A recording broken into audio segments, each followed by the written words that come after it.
हंबरुनी वासराले चाटे जवा गाय तवा मले तिच्यामध्ये दिसते माझी माय रे, दिसते माझी माय रे, दिसते माझी माय। नमस्कार, माझे नाव तेजा रघुनाथ प्रभू तेंडुलकर। मी इयत्ता 3रीत शिकत आहे। माझ्या शाळेचे नाव जिल्हा परिषद पूर्ण प्राथमिक शाळा पाटमुणगी। मी तुम्हाला आज आईबद्दल 2 शब्द सांगणार आहे, ते तुम्ही शांत चित्ताने ऐकून घ्यावे ही नम्र विनंती। आईची आई होऊन बाळांनो कधीतरी वागा ना, आईची आई होऊन बाळांनो कधीतरी वागा ना, तिचा खडबड हात हातात घेऊन एकदा तरी बघा ना, तिचा खडबड हात हातात घेऊन एकदा तरी बघा ना। किती कर्तृत्व गाजवा तुम्ही, झेप कमीच पडते, किती कर्तृत्व गाजवा तुम्ही, झेप कमीच पडते। आईने कडेवर उचलून घेतल्यावरच आपली उंची वाढते, आईने कडेवर उचलून घेतल्यावरच आपली उंची वाढते।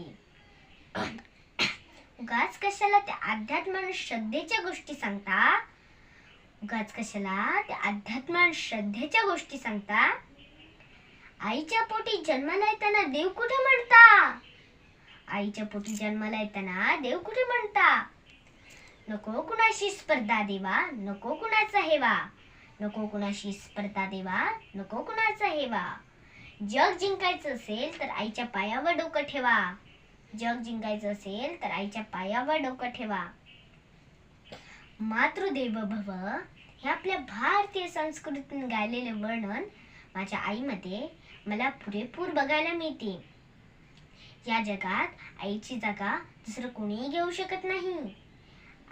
आईमुळे आपल्या जीवनाला अर्थ प्राप्त होतो।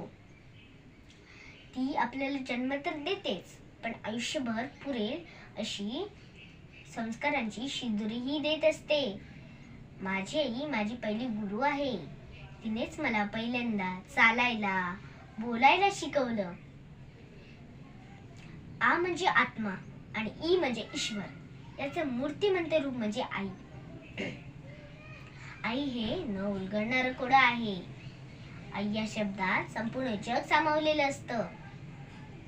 जी आपल्या रक्तातून आपल्याला घडविते, दूध पाजून आपल्याला वाढवते आणि संस्कारातून आपल्याला यशाच्या शिखरावर चढवते, ती असते आई।